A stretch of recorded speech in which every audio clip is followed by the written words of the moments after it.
Good morning, everybody. If you're feeling so inclined, feel free to take a seat. The chairs are in the sun. That's a little bit nicer. First of all, thank you for coming here today. This is kind of a neat milestone in the construction of what we see as a state-of-the-art laboratory building. Great for North Dakota. And we'll try to make it short today. But we really want to hear from our dignitaries today, and I would like to introduce the Honorable Governor Doug Burgum. Doug?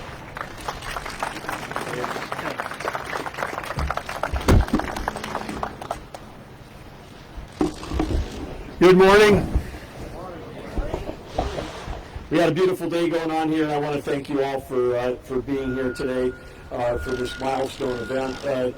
It's so fun in North Dakota. We often, seems like every time we turn around, we're having an opportunity to have another day of gratitude, a day of celebration, and we certainly got that happening here. A lot of people to thank and a lot of people to acknowledge.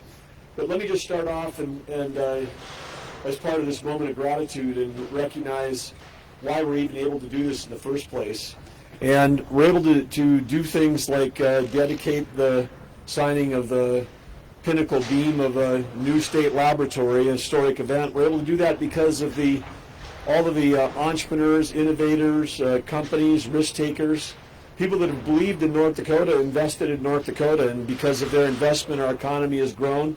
This includes all of our farmers and ranchers, includes all of our small business people, includes everybody that's here. But when we take a look at a project like this that's going to cost $70 million, that's being paid for by tax revenue. And that tax revenue in North Dakota, less and less and less of that's coming from individuals because our legislature's done such a good job of making sure that citizens don't have to pay tax on their income. So where does that revenue for the state come from? Well, it comes from sales tax from a growing economy.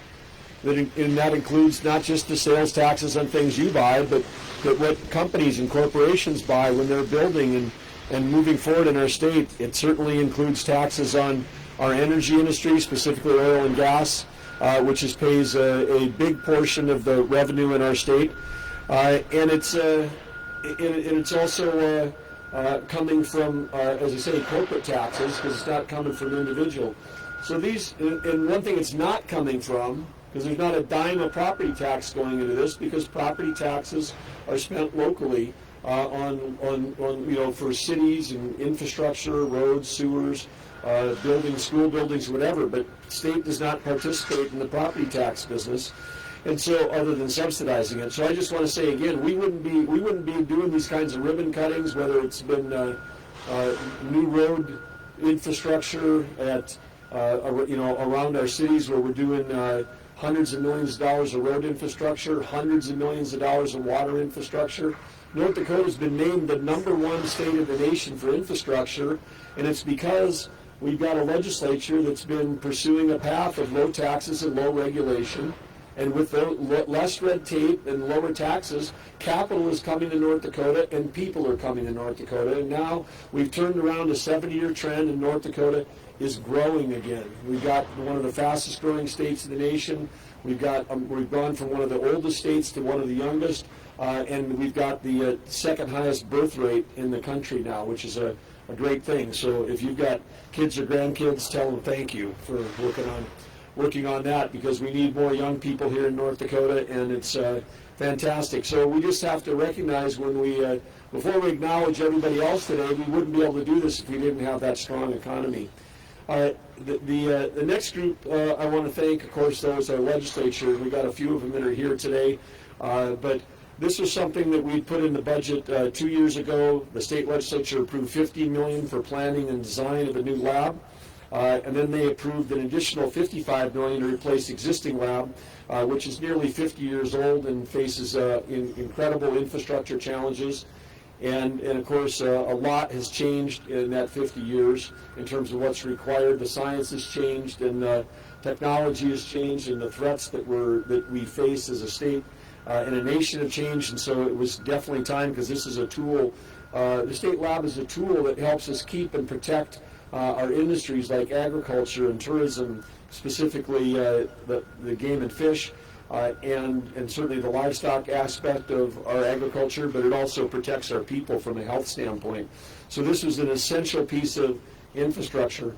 I do want to also to say too that I think that one of the things that's happened here that's now being replicated that I would encourage legislators and others to think about is this idea of splitting off the planning and design component of an appropriation in one session and then the dollars in the next, because this allows us to get projects going and move them forward without tying up a bunch of cash that gets little or no return, waiting for design and planning to happen, because these projects can take sometimes years to do that. So this was not only grateful for the amount of dollars, grateful for the fact that it was split between two different appropriations, and grateful for that support. We also want to thank all those that had their hand in this project for their planning, their hard work, their dedication, and of course a key to that was the Capitol Grounds Planning Commission, the State Lab Steering Committee. They went through an in-depth selection process in terms of site selection process, and also have been deeply involved in the planning of all this. And I want to lead off with my thank you to Lieutenant Governor Tammy Miller. You're going to hear from her next, but she leads the Capitol Grounds Building Planning Committee. Other members of that planning committee include, and he's here today, but Representative Bernie Satrom right here in the front row, looks like an aviator. There you go. He's got his shades on, his leather jacket, ready to go. Senator Diane Larson, also here. Thank you for serving on that. State Auditor Josh Gallion is here. He's on that planning commission. No, you're not. But you're in the front row sitting next to planning commission people. But he is our state auditor. He's an elected official. He's here today too. But we got also Insurance Commissioner John Gottfried is here. Supreme Court Justice Lisa Fair McEvers. Thank you, other electeds, for being here. And of course we've got some key cabinet members. Wayne Salter, who leads the North Dakota Department of Health and Human Services. We've got Dave Glatt, who leads DEQ, who introduced me, and we've also got our state health officer, Dr. Wiebe, is here. And you're going to hear from Dave Glatt, you're going to hear from Tammy, you're going to hear from Christy Mason, Dr. Christy Mason. We're going to talk about the great things that are going on in this lab.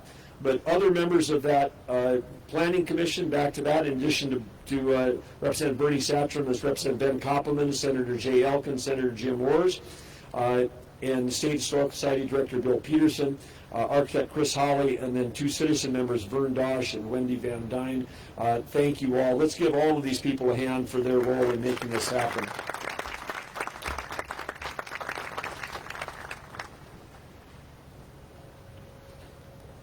Historically, you're watching history in the making happening here today, because this is the first new building on the Capitol grounds that's not an expansion or a replacement project. This is a new function that's being brought here to the Capitol. It's the first time that's happened since the completion of the original new North Dakota Heritage Center 43 years ago. So it's been 4 decades since the Capitol grounds has seen this. But we've got a lot of fantastic state-owned land here, and it's a smart use of resources for us to put state buildings on existing state land.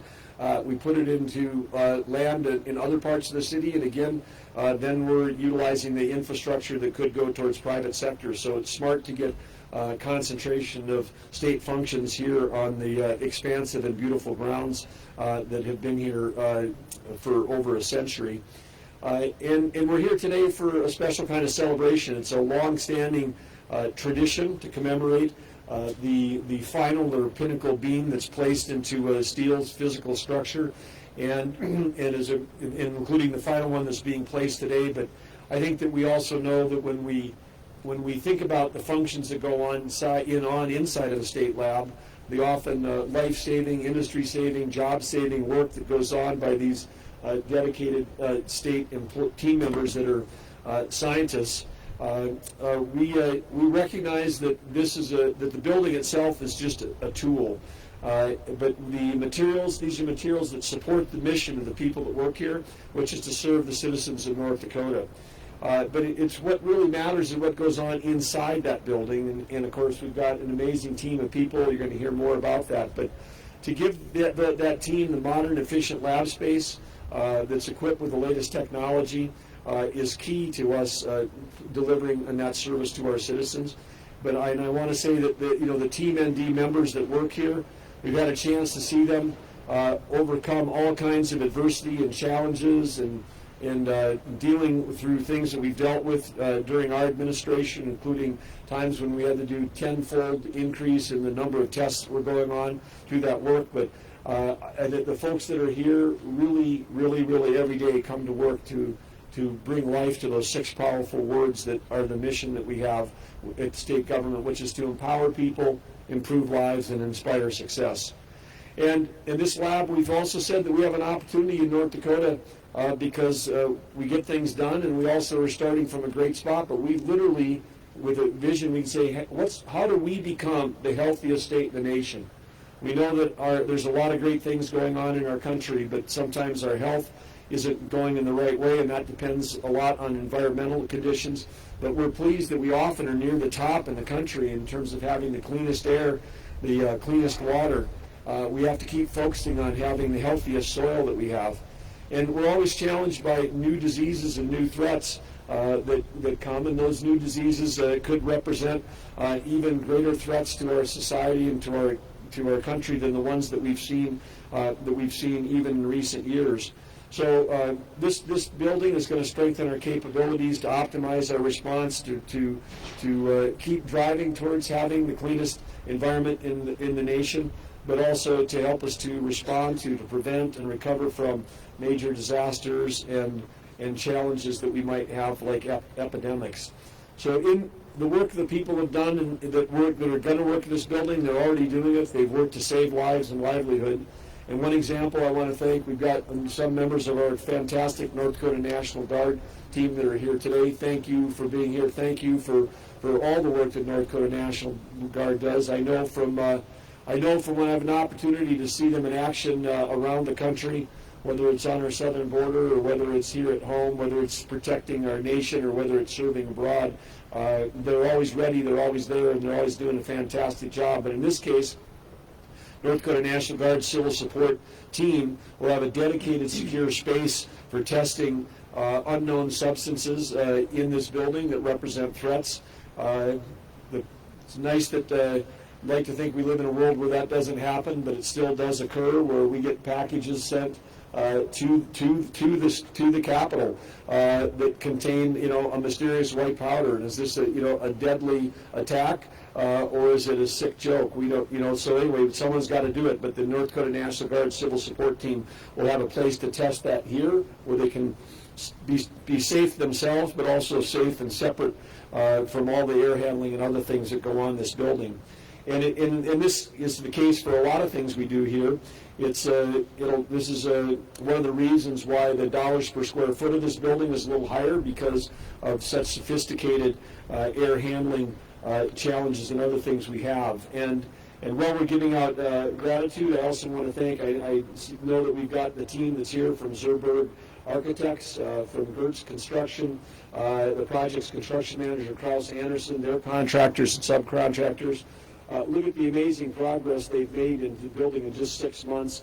They're here working hard every day. We're grateful that they're taking a short break right now so that we can observe and be grateful for the work they've done without having to actually listening to it being done for a few minutes. But I know we got a number there. But if you're part of the construction team, I know I see Berg back here, other people back here, but raise your hand, turn around, take a look at these guys, give them a hand for all the people that are actually getting the work done here building this thing. Way to go, guys.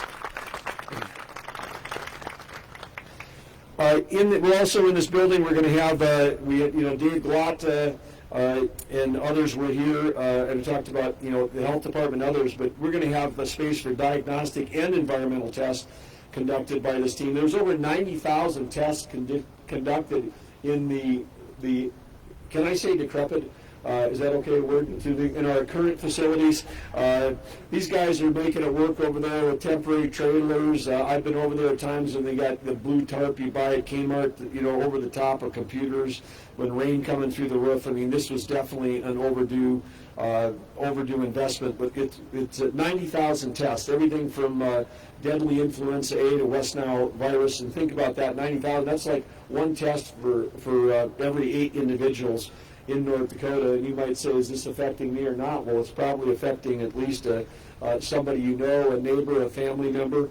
And when we and the modern mechanical equipment in here, you know, superior air quality testing environment, the broad spectrum of tests touches, you know, every single North Dakotan. Everybody's, if you eat food in North Dakota, if you live in North Dakota, if you touch agriculture, if you hunt or fish, this building should be important to you. DEQ tests water samples to ensure compliance with wastewater permits for both municipal and industrial discharges. That's for like the whole state. This is the one lab that's doing this stuff. Livestock, we have a huge livestock industry in this state. We've got to protect that livestock from deadly diseases. And this team over here provides analytical data to the Department of Agriculture every day. They're determining compliance with labeling for ag feeds, fertilizer, pet foods, lawn and garden fertilizers. I mean, that's absolutely critical. This ag industry is a backbone and bedrock of our state.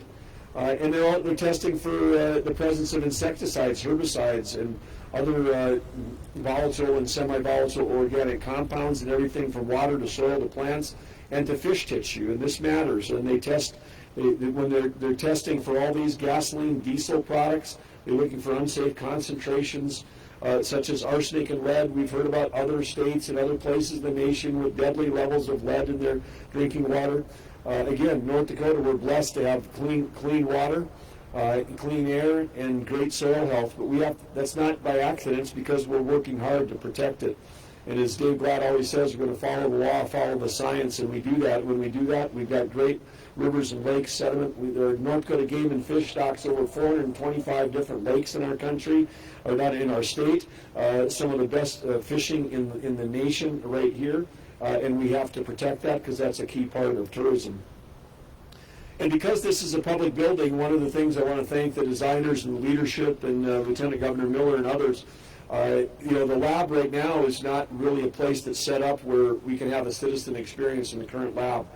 It's a mystery. It's just the state lab, what goes on in the state lab. And I've described a bunch of things here today, and I think it's important that the public understands it. And so in addition to having a state-of-the-art facility, we're going to have one of the only ones in the country that's going to allow the public to participate in guided tours of some of these lab spaces without the need to interrupt the work that people are doing every day.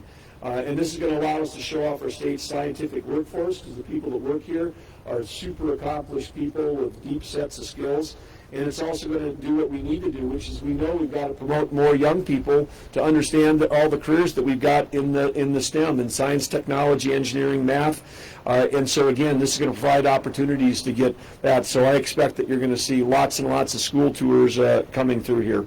So again, there's so many people to thank. I've gone through the list. I know there's more. You're going to hear some of those from Lieutenant Governor and from Dave and Christy. But I do want to congratulate again broadly to DHHS and DEQ on this milestone. I think we're all grateful to be here today so we can inscribe our names on this piece of history that will stand for decades and decades here, and it's going to benefit the future health and safety of North Dakota citizens.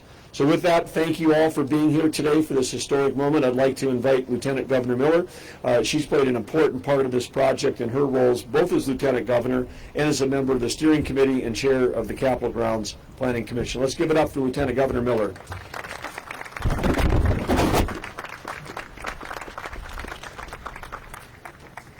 Well, good morning.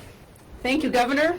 Thanks for your good words. Thanks for your amazing leadership of our great state, and thanks for supporting this project through the executive budgets, plural, and through the legislative process.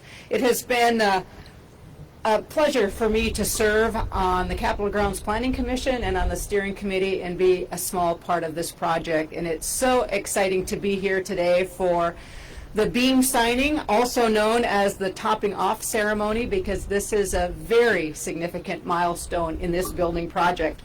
As the governor said, our current lab was built in 1974, so that is almost 50 years old.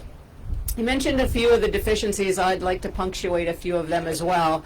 We have portable lab units that store equipment outside of the main lab. Some of you have been there or seen photos of those blue tarps, not only protecting our laboratorians and computers, but also our very expensive lab testing equipment. We have very limited space for storage and generally really poor working conditions for our team members who really should have better working conditions to support the important work that they're doing every day. This new lab will allow our team to not only do the work they're doing today, but also look at new opportunities and address some new challenges. And since I am on the M side of STEM, the math side, not the science, I'm going to read these. Last week, the EPA finalized a new lead and copper rule, which mandates full replacement of all lead service lines across the country. This needs to be done within the next 10 years. That will require a significant increase in the testing in our state lab. Our lab currently runs about 1,300 lead and copper tests. They did that number last year, 1,300. That's expected to increase to 8,000. This new facility will also allow DHHS to expand the whole genome sequencing program and increase the ranking of our laboratory response network chemical threat capacity, allowing for detection and identification to occur in our state rather than these samples, this work being done by other reference labs. Additionally, the new state lab will allow for the potential creation of a non-fatal toxology service for North Dakota. Anyone know what that means? Non-fatal toxology services are essential for diagnosing and managing exposure to harmful substances that do not result in death but can cause significant health problems. Currently, we don't have an option to do this work in our great state. We'll be able to do that in our new lab. This new facility will also improve our ability to respond to emergencies and emerging threats. And the last item I'd like to identify is a big goal that we've had, and that is to increase, or I should say establish regional testing for PFAS. You've all probably heard about PFAS in the news, also known as forever chemicals. They're chemicals that are resistant to heat and fire. We want to establish a regional testing lab here by 2030 because PFAS testing options in this EPA region are very limited. In fact, DEQ can sometimes wait up to 9 months for certain samples to come back. The EPA's new maximum containment levels for PFAS will create an even bigger backlog for testing results. So that will give you just a little bit of an idea of some of the future opportunities we will have with this new state-of-the-art facility, as well as a facility that will help us meet some of the current challenges. So we are building this facility to meet our needs of today, tomorrow, and well into the future. We will have a facility that will be able to adjust and adapt to new guidelines as well as emerging technologies and techniques. So we are super excited to be at this point in the project. Our construction team tells us that we are ahead of schedule. We hope Mother Nature continues to cooperate, and it looks like we will be able to meet our schedule of completing the project in June of 2026. The new lab is going to be an amazing tool in our ongoing efforts for North Dakota to become the healthiest state in the nation. And it has been a great honor to be a small part of this project. Again, we congratulate the Department of Health and Human Services and the Department of Environmental Quality on reaching this historic milestone on the Capitol grounds. I want to thank everyone for joining us today. And next, I will turn it over to Dr. Christy Mason, who is our Director of Laboratory Services at DHHS. She's going to tell us a little bit more about the purpose of the beam signing tradition and kind of walk us through the next steps. Dr. Mason.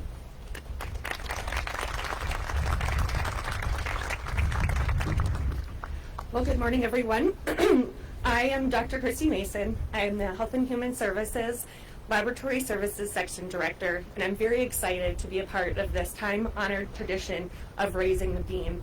That this ceremony marks a very significant milestone in the project, and so it's important for us to celebrate as we make these accomplishments. The beam signing ceremony also shows a sense of unity and pride in our communities and the citizens of North Dakota. Also, you notice there's a fir tree on top of the beam, and that is symbolic of bringing safety to the construction site and hoping for continued zero accidents. And it also is thought to bring life into the building. So what we are going to do is I'm going to invite the governor, the lieutenant governor, HHS leadership, DEQ leadership, and elected officials and other dignitaries up to sign. Then we're going to have a photo op right after that with them, and then the rest of the team of North Dakota members will get to sign, and we'll try to sneak in another photo as we go. So with that, let's sign.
Okay, now I invite everyone else to join in on the fun.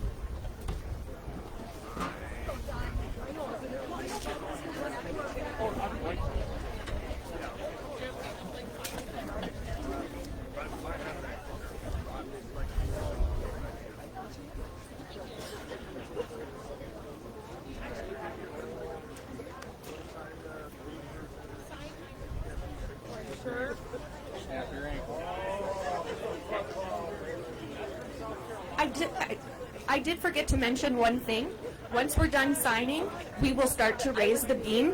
It takes about 15 minutes, so feel free to stay and watch the beam raising in its entirety and enjoy some refreshments, or you can go back to your other commitments.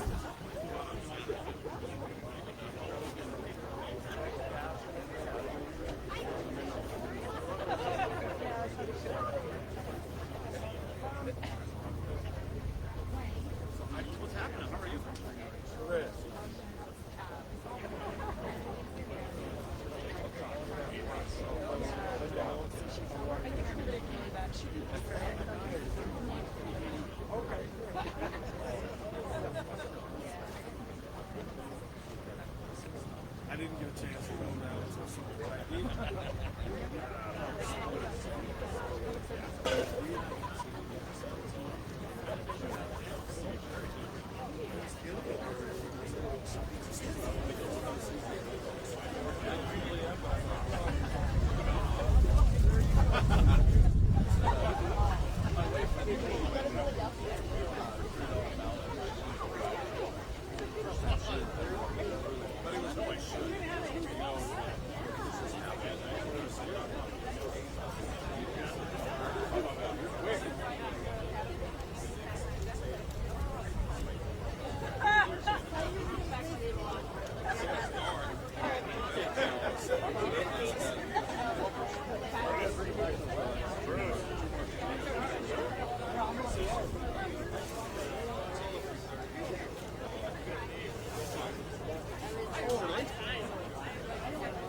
Other than Chris, I meant the micros.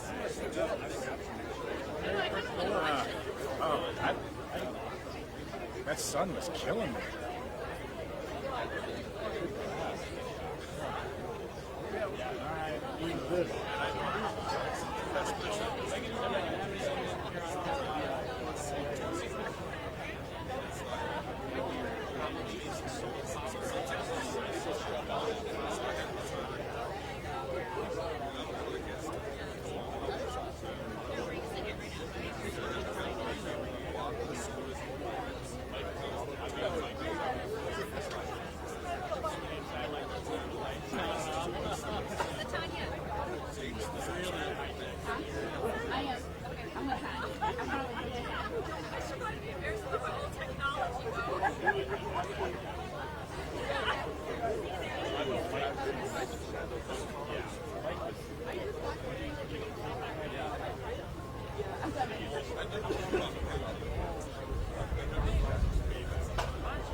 Yes.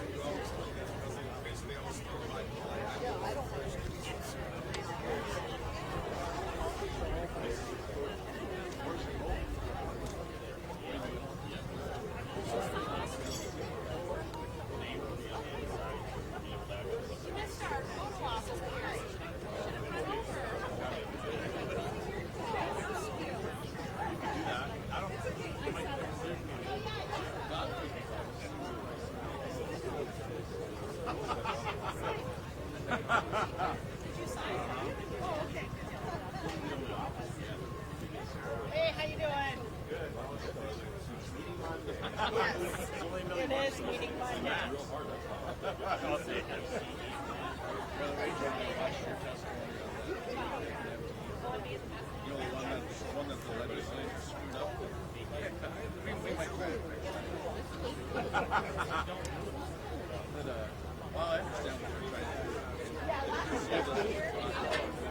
Hey, how are you?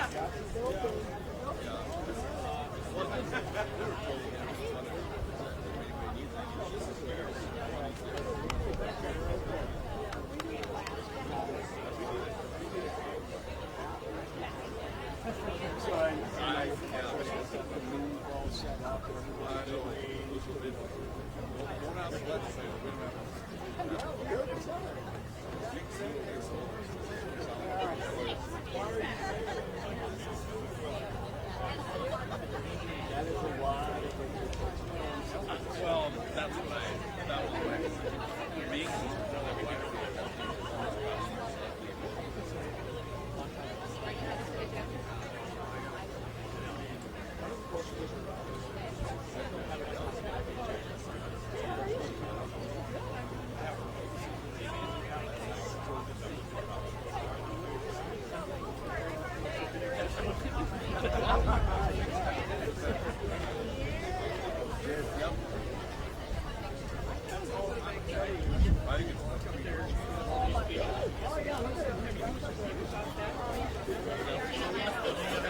I love it.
Yeah,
but I